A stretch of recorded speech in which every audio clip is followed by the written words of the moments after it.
नमस्कार दोस्तों, आज हम इस वीडियो में आपके साथ डिस्कस करेंगे फीटिंग सोप और मशीन सोप में इस्तेमाल होने वाले मेज़रमेंट टूल डेप्थ माइक्रोमीटर के बारे में।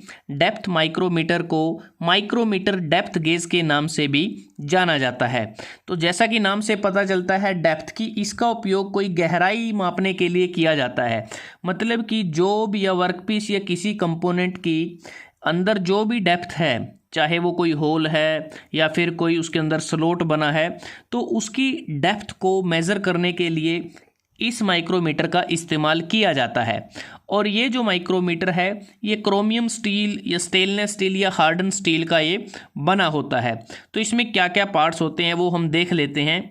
सबसे पहले बेस है, बेस के बाद ये स्पिंडल है जिसे मेजरिंग रोड कहते हैं, ये बैरल है, थिम्बल है, रचेट, स्टॉप, यहाँ पर लास्ट पार्ट जो इसका नज़र आ रहा है। तो इसमें जो बेस होता है, एक प्रकार से जो बेस है वो बैरल के साथ फिक्स होता है।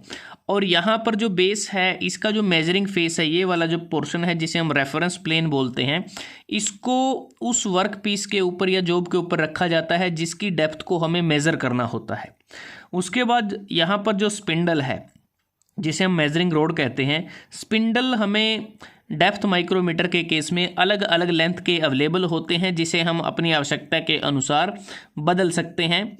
और जो स्पिंडल है ये मूव करता है डाउनवर्ड डायरेक्शन में भी और अपवर्ड डायरेक्शन में भी। जब हम थिम्बल को क्लॉकवाइज डायरेक्शन में रोटेट करते हैं तो ये डाउनवर्ड डायरेक्शन में जाता है।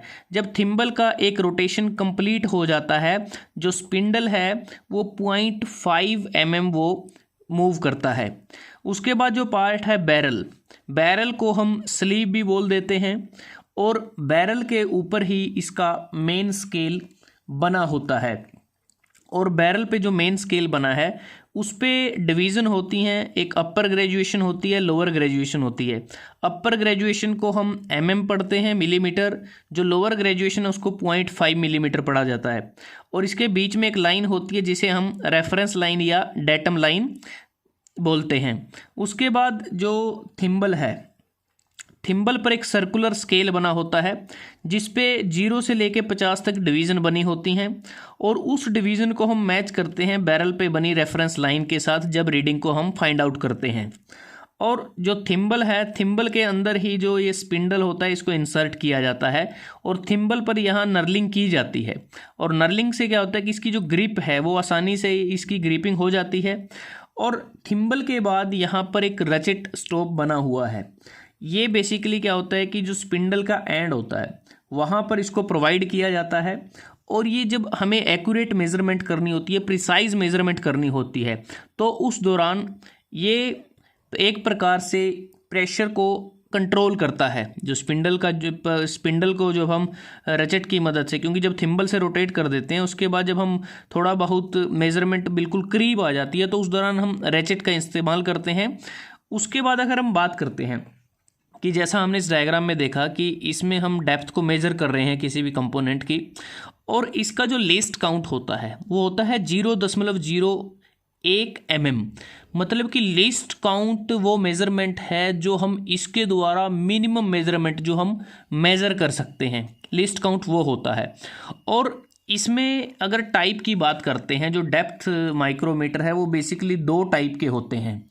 एक होता है मैनुअल जिसे हम एनालॉग माइक्रोमीटर बोलते हैं, जिसे सारा काम हमें मैनुअली करना पड़ता है। इवन जो दूसरा होता है वो होता है डिजिटल। डिजिटल में क्या है कि यहाँ पे एक स्क्रीन लगी होती है और वहाँ पर जब हम डेप्थ को मेज़र कर लेते हैं तो वहाँ पर डायरेक्ट रीडिंग हमारी आ जाती है। लेकिन मैनुअल के केस में हमें रीडिंग को कैलकुलेट करना पड़ता है। और जो मैनुअल जो माइक्रोमीटर है, डेप्थ माइक्रोमीटर है, उसकी रीडिंग, फाइनल रीडिंग कैसे आती है? फाइनल रीडिंग क्या होती है कि हम मेन स्केल रीडिंग लेते हैं, जो बैरल है यहाँ से मेन स्केल रीडिंग लेंगे और उसमें जो सर्कुलर स्केल रीडिंग है थिम्बल से हमें मिलेगी, उसको ऐड कर देंगे तो फाइनल रीडिंग हमें मिल जाती है। और मेन स्केल रीडिंग में भी हमें 2 रीडिंग लेनी पड़ती है। जो इसका अपर ग्रेजुएशन है यहाँ से हमें मेन डिवीज़न मिलेगी और जो नीचे है उससे हमें सब डिवीज़न मिलेगी। तो इन दोनों को ऐड करने के बाद ही हमें मेन स्केल रीडिंग मिलती है। और सर्कुलर स्केल रीडिंग हमें ये जो सर्कुलर स्केल बना हुआ है इससे देखेंगे कि इसकी कौन सी जो डिवीज़न है वो रेफरेंस लाइन के साथ मैच कर रही है और उसको हम मल्टीप्लाई कर देते हैं लीस्ट काउंट के साथ, तब जाके हमारे पास सर्कुलर स्केल रीडिंग आती है। तो बेसिकली जब हम डेप्थ मेज़र करते हैं, डेप्थ कहाँ से कहाँ तक हमें देखनी होती है, डेप्थ हम देखते हैं जो हमारा मेजरिंग फेस होता है बेस का ये वाला, और उसके बाद जो एंड फेस होता है स्पिंडल का, तो यहाँ से लेके यहाँ तक, तो उसको हम डेप्थ मानते हैं जो किसी भी ऑब्जेक्ट के अंदर आती है। और जो स्पिंडल है उसको हम आवश्यकता अनुसार फॉरवर्ड और बैकवर्ड कर सकते हैं।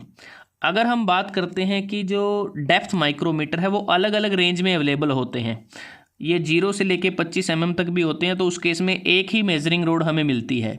उसके बाद 0 से 50 mm में 2 मेजरिंग रोड मिलती हैं, 0 से 75 mm में 3 मेजरिंग रोड हैं, 0 से 100 mm की रेंज में 4 मेजरिंग रोड हमें मिलती हैं, 0 से 150 mm के लिए 6 मेजरिंग रोड मिलती हैं, 0 से 200 mm के लिए 8 मेजरिंग रोड मिलती हैं, 0 से 300 mm के लिए 12 मेजरिंग रोड हमें मिलती हैं।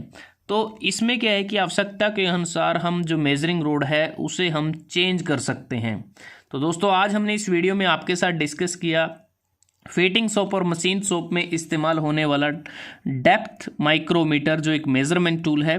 अगर आपको ये वीडियो अच्छा लगा आप इसको लाइक कर सकते हैं, शेयर कर सकते हैं अपने दोस्तों के साथ, स्टूडेंट्स के साथ, और जल्दी हाजिर होते हैं एक नए वीडियो के साथ।